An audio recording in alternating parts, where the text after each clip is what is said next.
Prevención, Medio Ambiente y Calidad y el programa de doctorado en proyectos.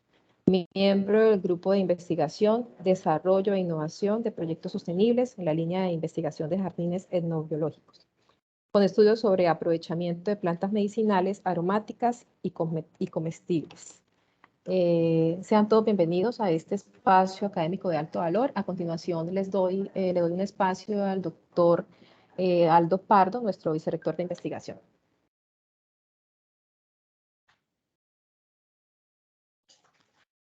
Sí, buenos días. Agradecerle, doctora Yasmín Ávila, por aceptar la invitación que se le hizo a participar en nuestra universidad. Es un honor tenerla con nosotros. Es importante esto para la Vicerrectoría de Investigaciones porque es como internacionalización del currículo, como conocer por parte de profesores y estudiantes de la Vicerrectoría de la Universidad de Pamplona las diferentes áreas de investigación. Vemos que usted trabaja en un área bastante transversal que puede ser útil para no solamente el programa de ingeniería industrial, sino otros programas de nuestra universidad. Nuestra Universidad de Pamplona tiene 7 facultades, una facultad en ciencias de la salud, una facultad en ingeniería, que es la que usted está participando hoy, una facultad en ciencias de la educación, en ciencias económicas, en ciencias básicas. Eh, esto es muy importante este intercambio y esperemos que usted siga y que sea un inicio para estrechar los lazos tanto de investigación como académicos con su universidad. Muchas gracias por aceptar esta invitación y, y gracias por todo. Bueno. Gracias.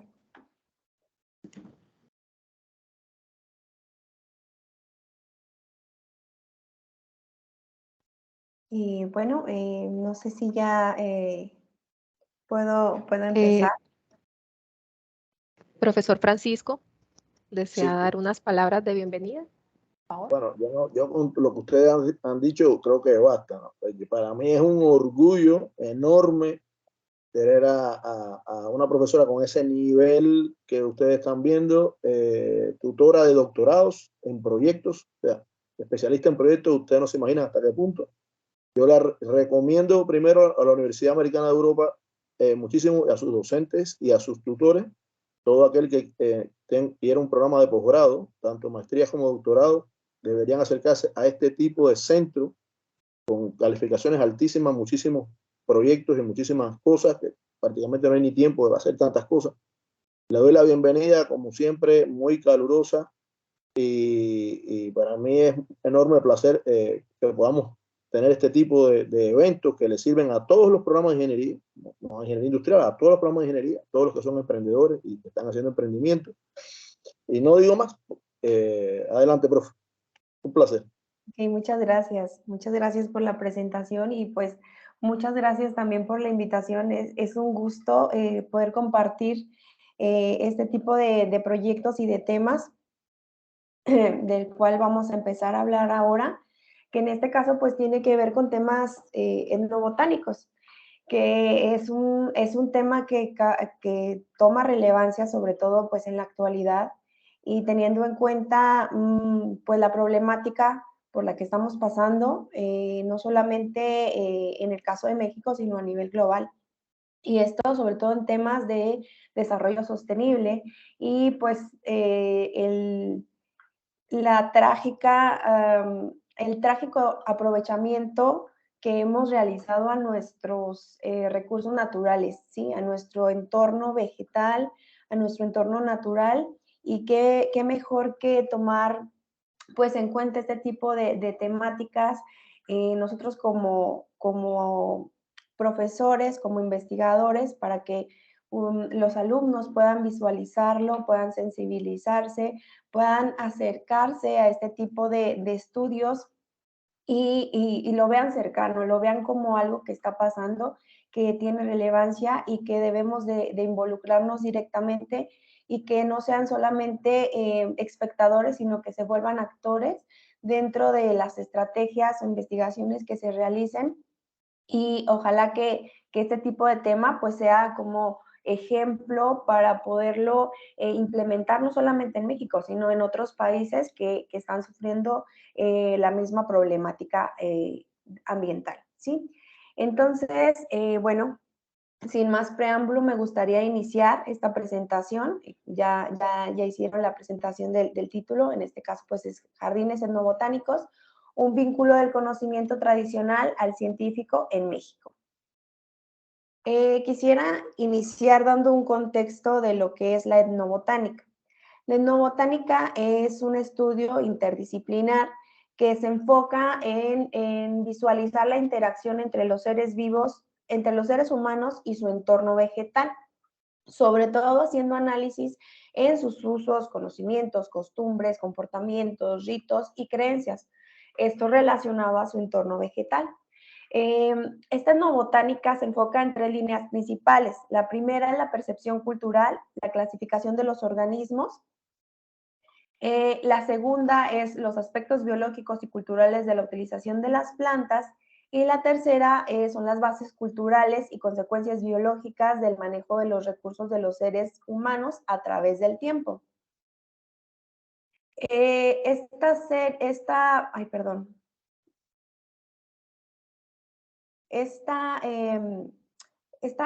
estudio interdisciplinar se basa o se apoya en distintas ciencias como lo son la etnografía, la botánica, la farmacología, la fitoterapia, la nutrición, la agronomía o la ecología. Esto puede hacerse en mayor o menor cantidad dependiendo del enfoque que nosotros le vayamos a dar a este tipo de estudios. Puede ser tan grande o tan específico como tú lo quieras hacer, ¿sí? Todo esto obviamente teniendo en cuenta los enfoques que ya les mencioné, tanto sociales, socioeconómicos, ambientales, de aprovechamiento, de cultura, etcétera. Siempre teniendo en cuenta que nuestro foco principal siempre va a ser el aprovechamiento de los recursos naturales. Bueno, ¿y por qué es importante esto? Esto es importante dado que siempre desde la historia antigua ha habido una relación muy estrecha o muy cercana entre la diversidad biológica y la diversidad cultural de un pueblo. Esto porque cada pueblo imprime un valor agregado a los recursos naturales que utiliza. Esto para cubrir la gama amplia de necesidades de subsistencia que tiene cada uno de los pueblos, como puede ser, por ejemplo, la atención a la salud, el alimento, el vestido, la construcción, la medicina y las cuestiones de cultura como prácticas rituales y religiosas. De aquí pues se desprende obviamente un factor importante que es lo social. Es por eso que tenemos que tener muy en cuenta el término o un acercamiento al término tradicional, que se refiere a procesos sociales establecidos de aprendizaje y de participación en los conocimientos únicos de cada cultura.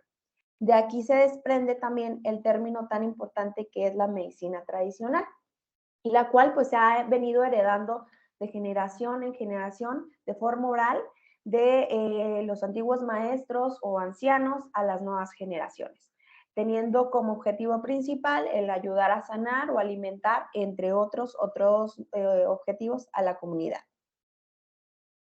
Bueno, desafortunadamente y con el paso de los años se ha venido olvidando o dejando de lado este tipo de tradiciones propias de cada uno de los pueblos originarios, teniendo como efecto pues el olvidarnos un poco de nuestras raíces, de nuestra cultura, de nuestros conocimientos propios, los cuales son la raíz del conocimiento o la base del conocimiento científico con el que contamos ahora.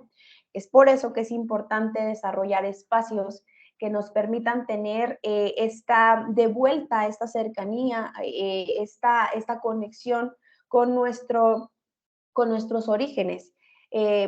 Por ejemplo, uno de los desarrollos más importantes de la etnobotánica pues son el desarrollo de jardines etnobotánicos. ¿sí? Que son espacios donde nos permiten tener una comprensión, expresión, intercambio y aprendizaje de estas tradiciones ancestrales, pero también tener objetivos como conservación in situ y ex situ de especies nativas.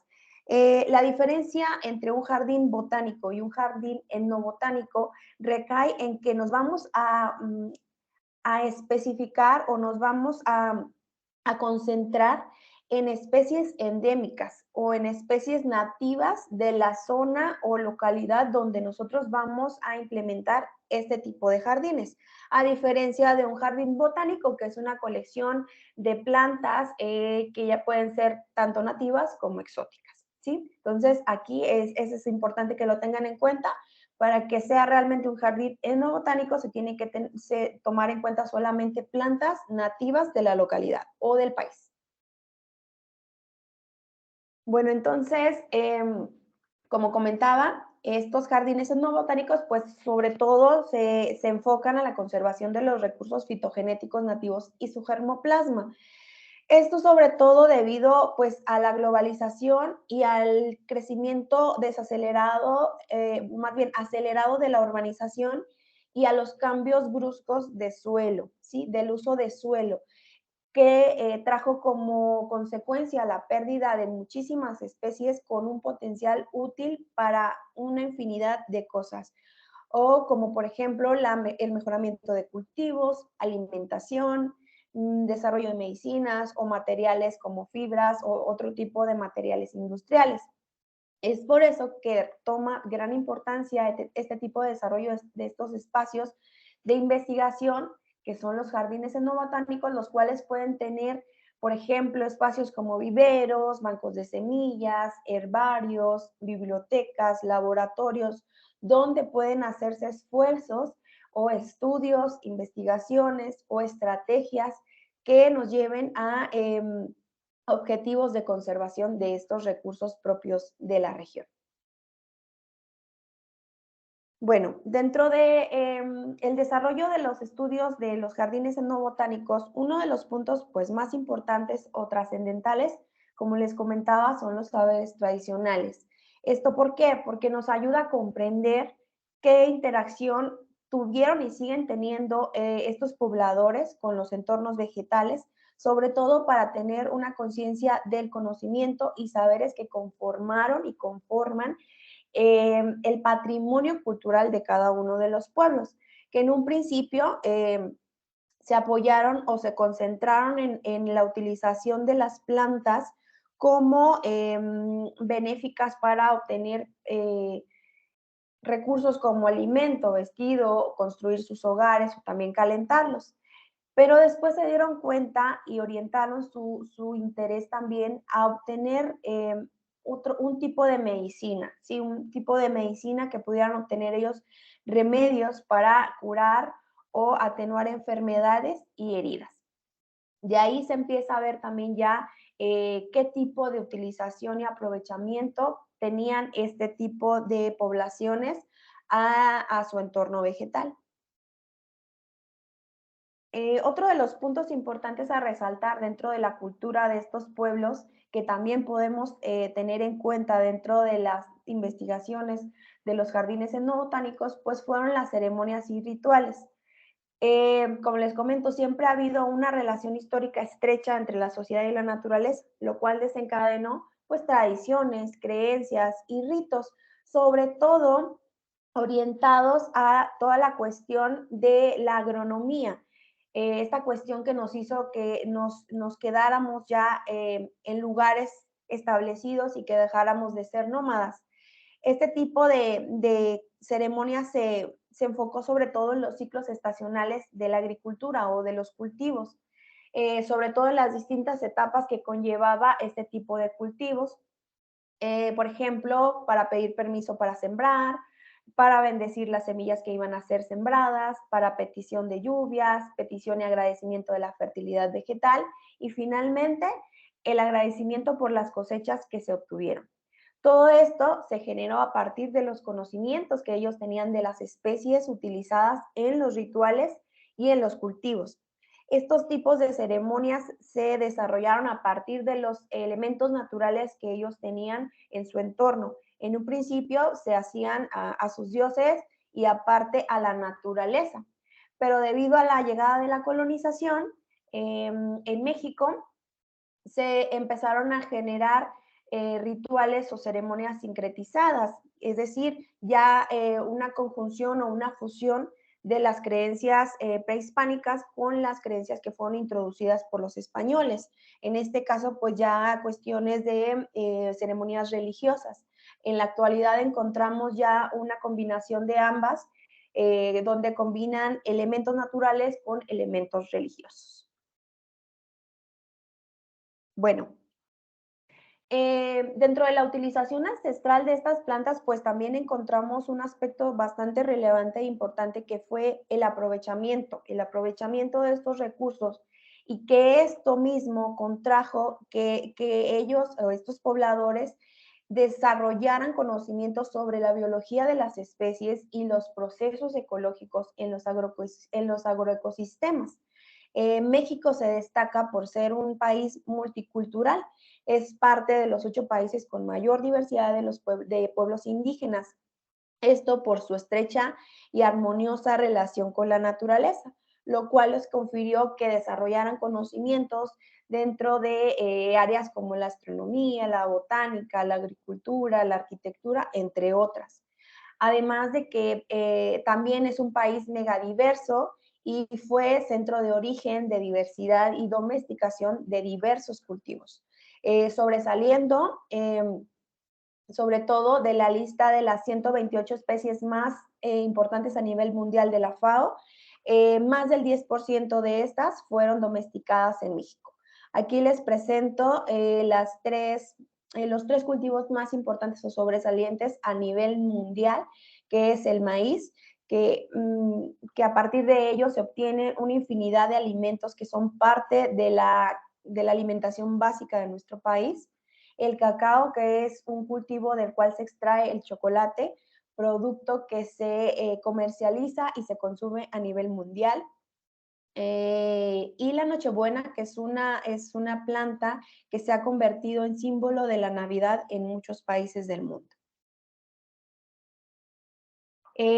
Otro de las utilizaciones más esenciales que se tuvieron por parte de nuestros ancestros, pues fue las alimentarias, ¿sí? Estos habitantes de nuestro México prehispánico desarrollaron plantas que pudieron hacerles tener una dieta equilibrada.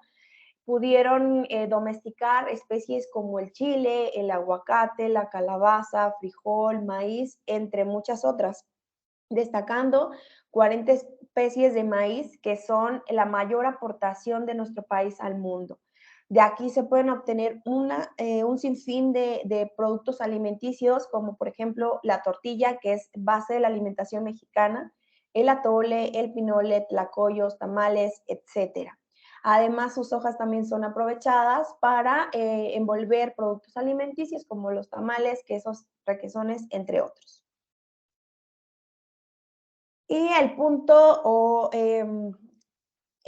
digamos que la base de la medicina tradicional, pues también surge en estas épocas en la utilización ancestral de las plantas para fines medicinales. Esta medicina prehispánica mexicana contaba con un gran número de especies vegetales en las cuales basaban su sistema médico en ese entonces. Sin embargo, con la llegada de la colonización en 1521, pues esta medicina introdujo nuevas especies que fueron pues ya creando una fusión de ambas culturas, que es lo que se tiene en la actualidad como medicina tradicional de México. Ya es una fusión de estas dos culturas, al utilizar plantas nativas de México como también plantas introducidas a nuestro país. La utilización de estas plantas era de diversas formas y para curar diversos males, tanto físicos, psicosomáticos o mágico-religiosos. La utilización de las plantas se obtenía de diversas partes de la planta, según sea la afección. se utilizaban diferentes formas de implementar o de otorgar estas plantas como medicina a los pacientes. Podría ser como infusiones agregadas a los alimentos o incluso generando cataplasmas. Los cataplasmas era una molienda de esta especie vegetal que se utilizaba con combinación con agua y era colocada directamente en las partes afectadas del cuerpo, ya sea para aliviar dolores, inflamaciones, cicatrizar heridas, entre otras. Y aquí les presento una tabla donde se muestran las especies más utilizadas por aparato o sistema y sus enfermedades.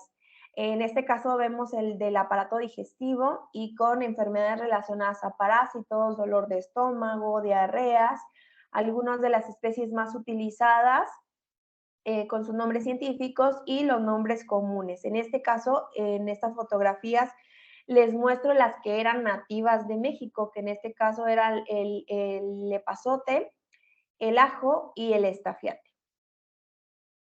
Además, podemos ver algunos ejemplos para enfermedades de la piel, como granos, eripsela, sarampión, donde se utilizaban sobre todo el aloe vera o la sábila, la borraja, que son las especies nativas, pero también introducidas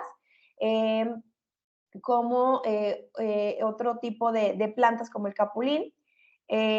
Además, se utilizaban también para el sistema respiratorio en problemas como garganta, tosferina, gripe, plantas como el cuajilote o el poleo morado, además de las introducidas que fueron la bugambilia y el eucalipto. Otro tipo de plantas utilizadas en el sistema renal o urinario fueron sobre todo para cuestiones de problemas de riñón, infecciones urinarias, infecciones de riñón, cuestiones de plantas relacionadas con este tipo de problemáticas como la hierba del sapo que les muestro en esta fotografía o la calahuala, y para cuestiones gineco-obstetricio el muicle o el soapatle, que son las imágenes que se ven en esta plantilla. Además, también ya se trataban problemas de nivel metabólico nutricional, como la glucosa alta, la anemia o cuestiones de tiroides. En este caso se utilizaban plantas como la tronadora, el manrubio, acacias, berro, y problemas de los órganos de los sentidos, problemas de obstrucción de la vista, afecciones en ojos o dolor de oídos con plantas como el chicalote o la hierba de la golondrina.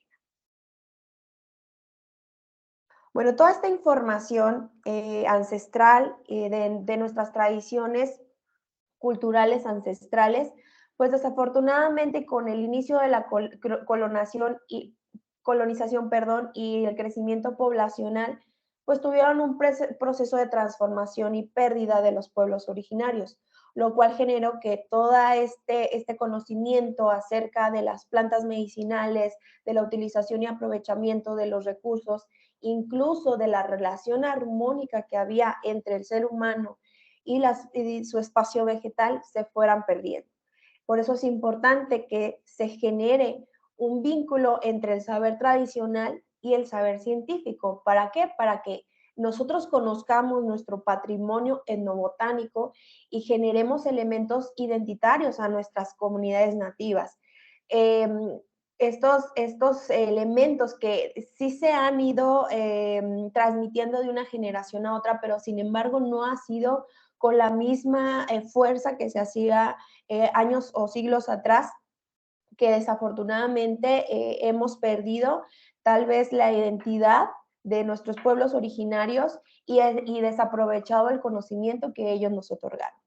Este tipo de saberes ancestrales pues cumplen un rol importante y trascendental en la dinámica social y productiva de la sociedad.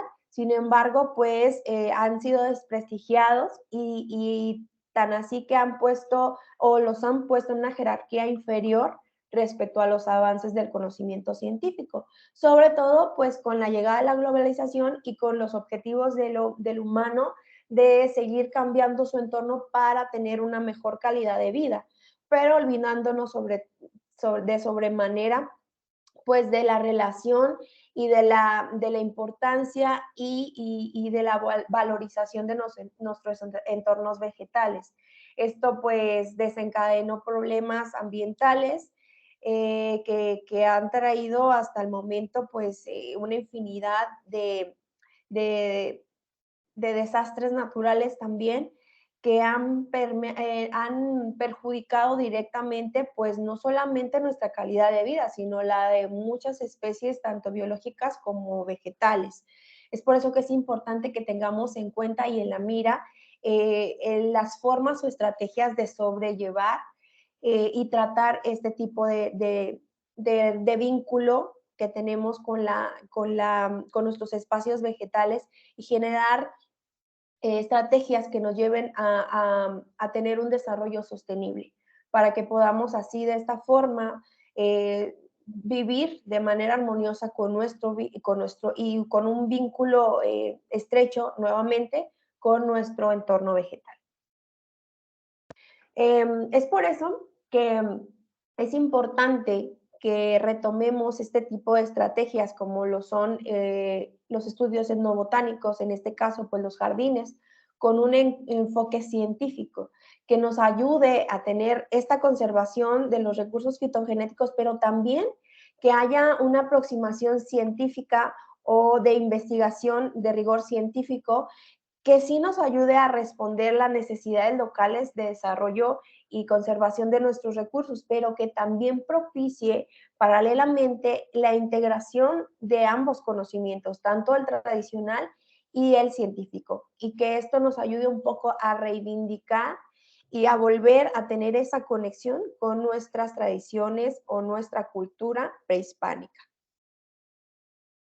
Bueno, como les comenté al principio, los enfoques de los jardines y de la etnobotánica son tres. En este caso, nosotros nos vamos a enfocar en el segundo, que son los aspectos biológicos y culturales de la utilización de las plantas, sobre todo en el uso y aplicación de las plantas medicinales. Esto, pues atendiendo a la necesidad de atención médica que se necesita de manera urgente, no solamente en México, sino a nivel mundial. Y esto, pues atendiendo al derecho básico de cobertura sanitaria universal, que es tan importante que se agregó dentro de los Objetivos de Desarrollo Sostenible de la Agenda 2030 de la ONU. Sobre esto, la OMS comenta que es importante integrar esta medicina tradicional y complementaria en los nuevos sistemas nacionales de salud, siempre respetando la decisión de cada uno de los pacientes de aceptarla o no. Sin embargo, pues este tipo de iniciativas se ven un poco limitadas debido a que los datos o información de la medicina tradicional se encuentran un poco dispersos, un poco perdidos y no tienen un rigor científico que los respalde. Es por eso que dificulta que los formuladores de políticas regulen e integren este tipo de productos botánicos a nuestros sistemas de salud. Por eso, las autoridades mexicanas, en específico la Dirección General de Salubridad, ha buscado estrategias ha hecho esfuerzos para poder tener espacios o plataformas donde encontremos información ya verificada, como por ejemplo, en este caso es el de la plataforma donde se encuentra la Farmacopea Herbolaria de los Estados Unidos Mexicanos, en su primera edición del 2001 y la última actualización del 2013, donde podemos encontrar ya estudios de productos botánicos avalados, con registros de calidad y sanidad. Podemos encontrar también estudios de plantas medicinales y los compuestos que tienen. Podemos encontrar estudios específicos de qué tipos de compuestos ayudan para tales enfermedades. Entonces, ya tenemos de alguna manera algunas bases en las cuales nos podríamos nosotros apoyar para generar estos tipos de estudio y poder cubrir un poco las necesidades de atención médica de las poblaciones. Por esta falta de información, esta falta de solidez en los conocimientos tradicionales, pues se ha buscado apoyarse en ciencias que nos ayuden a formalizar o darle el rigor científico que necesitamos. Este caso es la fitoterapia. La fitoterapia pues es una ciencia que utiliza los productos de origen vegetal con una finalidad terapéutica para prevenir, atenuar o curar un estado patológico. Sin embargo, para que este tipo de terapias tengan un beneficio tangible o un éxito en curar el estado patológico, es necesario que se realice un uso racional de la terapia, sobre todo en la utilización apropiada de los preparados a bases de medicina. Y que sobre todo los profesionales que estén a cargo de la utilización de esta terapia tengan los conocimientos necesarios para determinar cuáles son los límites y las posibilidades de cada uno de los productos o medicamentos fitoterapéuticos. Y que obviamente este tipo de productos tengan la calidad, la seguridad y la eficacia necesaria para nosotros poderlos implementar y agregarlos a los sistemas de salud. Es por eso que se desarrollaron 3 premisas importantes para la utilización o la implementación de la fitoterapia para situar estos límites. El primero es que si bien al referirnos a los productos fitoterapéuticos tenemos un margen más amplio de menos efectos secundarios, es importante también tener en cuenta que estos fármacos al ser naturales no quiere decir que van a ser inocuos. Tenemos que tener la certeza de que siempre vaya a haber calidad y el debido procedimiento de preparación de cada uno de estos productos. Es muy importante tener en cuenta esto. El término natural no significa siempre y en todos los casos que sea inocuo. Hay que tener mucho cuidado con la utilización y la preparación, sobre todo, de este tipo de productos. El segundo es que actualmente ya existe una base científica que apoya la eficacia de muchos productos fitoterapéuticos para determinadas indicaciones. Esto quiere decir que es necesario que nosotros nos basemos en los estudios científicos que ya se han realizado para nosotros poder tener este apoyo o direccionamiento hacia dónde podemos nosotros o a partir de qué elementos vegetales podemos generar ciertos productos y a qué tipo de enfermedades las podemos dirigir.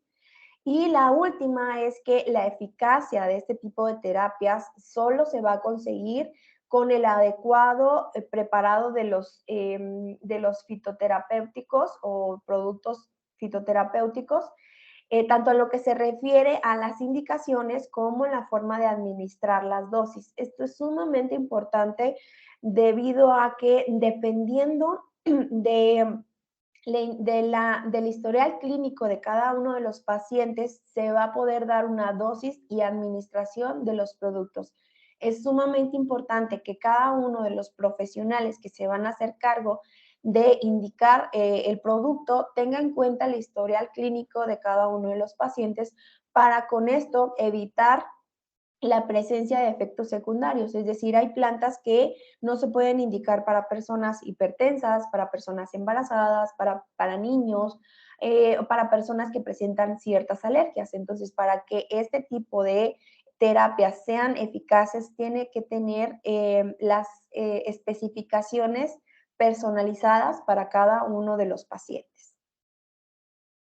Bueno, la fitoterapia se basa en productos vegetales o especies vegetales que tienen una característica en específico, que son los principios activos. Estos principios activos se definirán la actividad o el uso o beneficio, depende de la presentación o qué tipo de principio activo tenga cada una de las plantas. Es decir, estas sustancias son producto del metabolismo secundario de las plantas, que para ellas son útiles en, por ejemplo, defensas de patógenos, protección a rayos ultravioleta o bien en la generación de secreciones que los prevengan de otro tipo de especies que las puedan dañar. depredadores. Es por eso que este tipo de principios activos se generan sobre todo a mayor o menor concentración en función a la especie y sobre todo al ambiente en el que se encuentran. Al ser un producto del metabolismo secundario, quiere decir que esta especie está sometida a estrés o a climas adversos a los cuales se tiene que adaptar. Entonces, este tipo de principios surge en las plantas que tienen este tipo de características que las hacen, digamos, o les permiten adaptarse a ciertos climas extremos o situaciones extremas de suelo. Y, por ejemplo, los principios activos que pueden presentarse en las plantas son, por ejemplo, taninos, antocianinas, saponinas, fenoles o flavonoides, alcaloides, entre otros. Entonces, estos compuestos, como ya les comenté, tienen un fin para las plantas, sobre todo de protección. Pero al ser ingeridos por los humanos a través de la fitoterapia, pues estimulan las defensas en lugar de sustituirlas, como pasa sobre todo con los medicamentos de origen sintético.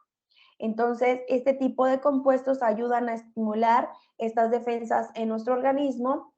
Tienen una actividad profunda pero sin agredirlo, tienen un efecto eficaz y en general sin efectos secundarios. Esto va a tener mucho que ver con lo que les acabo de explicar, sobre todo a la cuestión de dosificación y especificaciones del cuadro clínico de cada uno de los pacientes.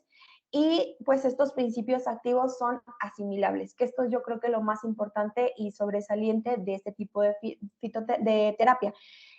Al ser activos asimilables, quiere decir que no se van a acumular en nuestro organismo. ¿Qué pasa cuando tomamos medicamentos sintéticos? Por lo general, la mayoría tienden a acumularse en los órganos que nos ayudan a, digamos, de alguna manera filtrar o desintoxicar nuestro cuerpo, como pueden ser el hígado, el riñón, el páncreas.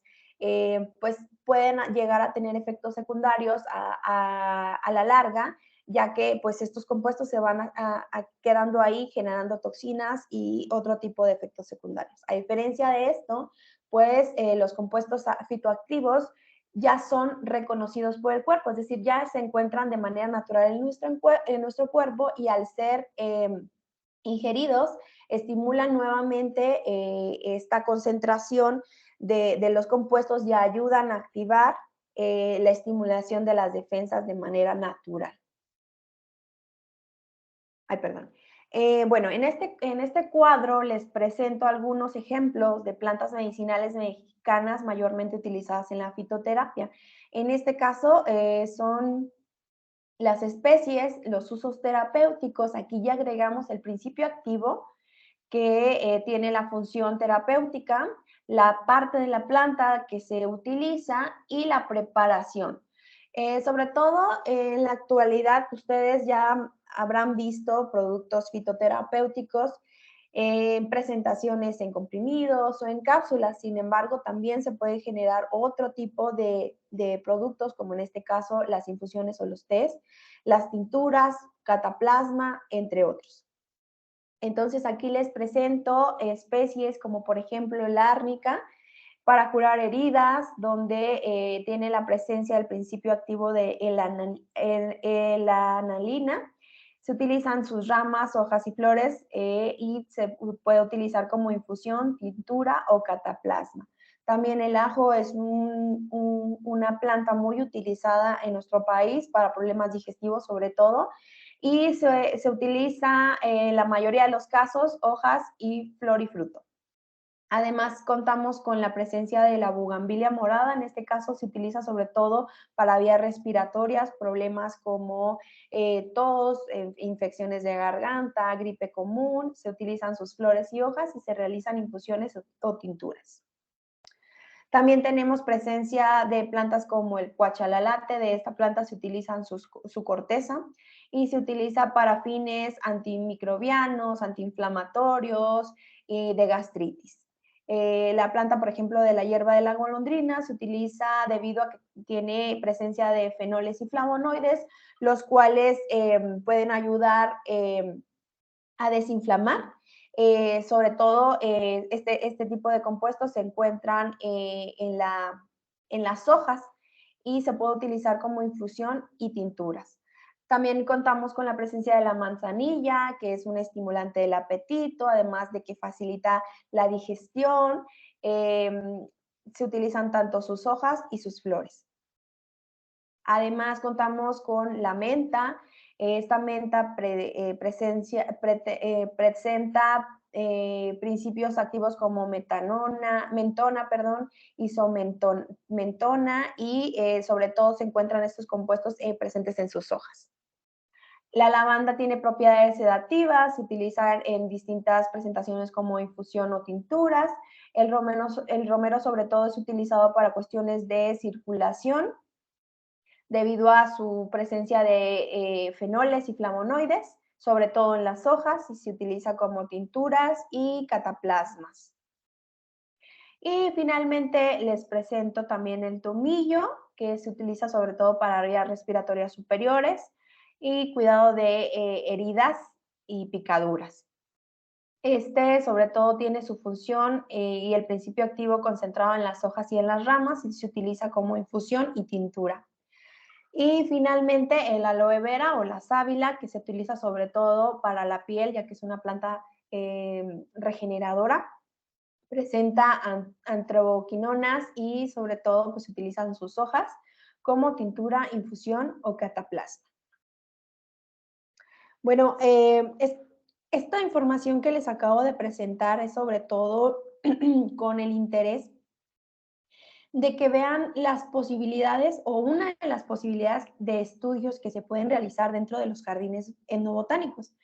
Esto, el desarrollar este tipo de estudios, en este caso fitoterapéuticos, ayudan a asentar la información proporcionada por la medicina tradicional y sobre todo a que este tipo de terapias sean tomadas con una mayor seriedad y que tengan mayor interés y esto puede hacer que propicie su incorporación en el sector salud. No, a lo mejor, obviamente esto va a ser un camino bastante largo, pero sí que sea al menos un apoyo que sería excelente, sobre todo en el caso de nuestro país, que en el caso del sector salud está sumamente saturado y por falta de hospitales y también de personal de la salud. Y esto podría ser una opción para, digamos, quitar un poquito de esta carga a este tipo de sector y que pudieran enfocarse a lo mejor en enfermedades de grado, de mayor grado, de mayor importancia como enfermedades degenerativas y pudiéramos nosotros sobrellevar este tipo de atención médica a pacientes que tengan enfermedades de menor grado, ¿sí?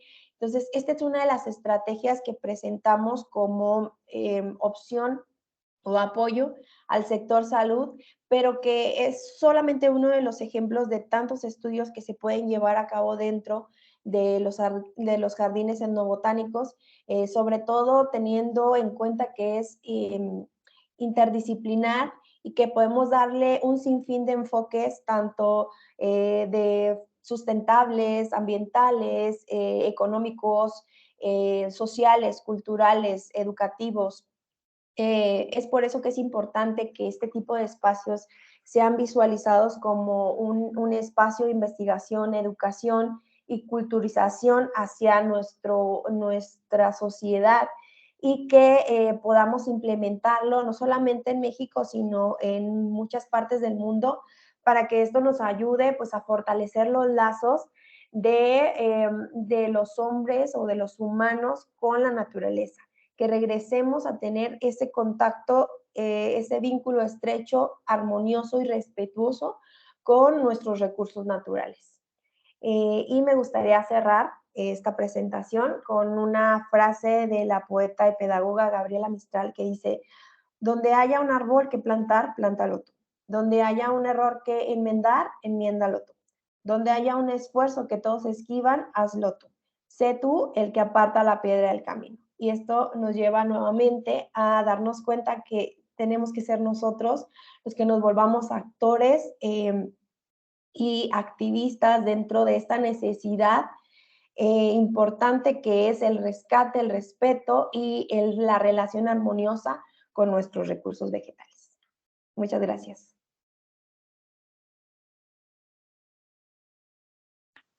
No sé si tengan alguna duda, quedo a su disposición.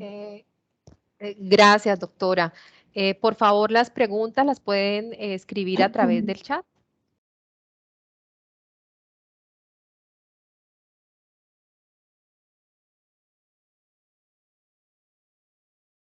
Sí, un segundo, les recuerdo que está la lista de asistencia en el chat para que ustedes entren para su certificado. Profe, entre usted también para el certificado internacional. Después, de todas maneras, se le va a enviar uno, pero para que se le envíe uno ya directamente a su correo. Ok, muchas gracias. Ok, y después entonces la vicerrectoría le enviará uno ya personalizado. A ver, preguntas por el chat. La profesora Ruth está pidiendo preguntas por el chat de acá de Teams, no por el chat de WhatsApp, que me están enviando muchas, pero no, por acá por el de Teams. Parece que no hay preguntas, profe Francisco. ¿No hay preguntas? Si no hay preguntas. Bueno, profe, le cedo la palabra para el cierre de la actividad. Sí, bueno, aquí está, o sea, ustedes tienen acá la posibilidad todos en el tema de posgrados de algún tipo, cualquier tipo, dirigirse a la Universidad Americana de Europa. Están viendo con el rigor que se trabajan estas cosas y poder acceder a todo. La profesora es una de las guías que existen en la universidad y además es tutora de tesis de posgrado a alto nivel. También la universidad cuenta con muchísimos congresos donde se publican, donde se trabaja mucho y tal. Si no hay preguntas sobre los temas de proyectos y tal, aquí hay muchísima gente, profe, que están haciendo proyectos en estos momentos y me imagino que ha sido muy afín porque hay proyectos que tienen que ver mucho con la parte agropecuaria. Nosotros la semana que viene tenemos un evento muy grande donde van a participar muchos proyectos. Lamentablemente va a ser presencial y de todas maneras estamos al contacto. Yo creo que la vicerrectoría y el programa nuestro también vamos a tratar de ver de qué manera podemos hacer un tipo de encuentro más cercano. Le agradezco mucho al vicerrector de la Universidad de Pamplona, al decano de nuestra facultad, a las coordinadoras. Aquí tenemos al vicerrector, que me imagino que quiera dar la palabra final. Muchísimas gracias. Sí, yo agradecerle de nuevo a Yasmín Ávila. Nosotros, esta conferencia sirve tanto a los ingenieros industriales, pero también nosotros tenemos un grupo de recursos naturales, un grupo donde se trabaja también la parte de lo que usted hablaba sobre Gabriela Mistral, ¿no? Nosotros aquí se está recuperando un páramo donde se van a sembrar como 10.000 árboles. Y interesante, lástima que ellos no pudieron conectarse, pero el área también sobre los jardines etnobotánicos, aquí hay un herbario que es a nivel nacional, que se ha ganado varios proyectos y, y estoy seguro de que ellos van a contactarse con usted, porque es interesante todo lo que usted ha presentado y interesante también para participar incluso en proyectos. Aquí el Ministerio de Ciencia y Tecnología está trabajando también en el área de, de los jardines. Hay convocatorias que van a hacer sobre eso y sería interesante participar en una convocatoria nacional también con la UNADE. Claro, sobre todo, pues aprovecho la invitación para que tengan el conocimiento de que pues en la universidad se trabaja con este tipo de líneas y que en un futuro pues podamos realizar convenios y colaboraciones entre los profesores investigadores también de la Universidad de Pamplona, pero también a los alumnos como parte de los proyectos de investigación que se estén realizando. Incorporarnos nosotros como colaboradores en su universidad o ustedes con nosotros, sería un placer y un gusto trabajar o seguir trabajando sobre este tipo de líneas que les comento, o sea, es tan amplio o tan específico como lo queramos hacer. La etnobotánica Así mismo, sí.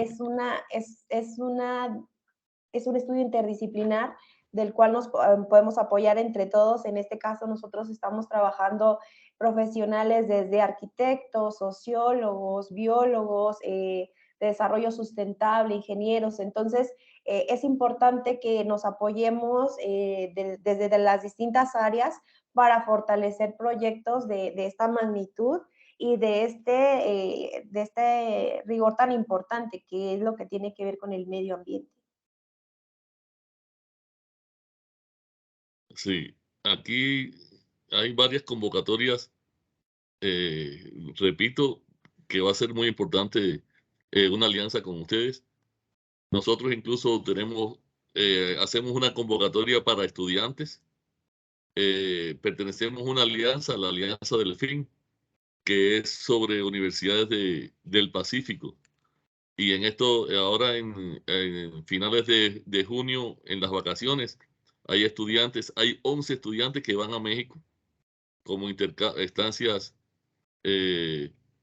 hacer estancias del FIN, que son, que podría ser también Verano con científico. ustedes. Sí. Ujú. Sí, es Y sumamente importante. son apoyados financieramente por la vicerrectoría. Sí, yo creo que sí es interesante seguir pues en comunicación para pues establecer qué tipo de convenios, qué tipo de colaboraciones se pueden dar desde la UNADE y con la Universidad de Pamplona y pues qué áreas pudiéramos ir afianzando para generar nuevas investigaciones. Así mismo. Muchas gracias por todo, Gracias a ustedes. doctora Yasmín.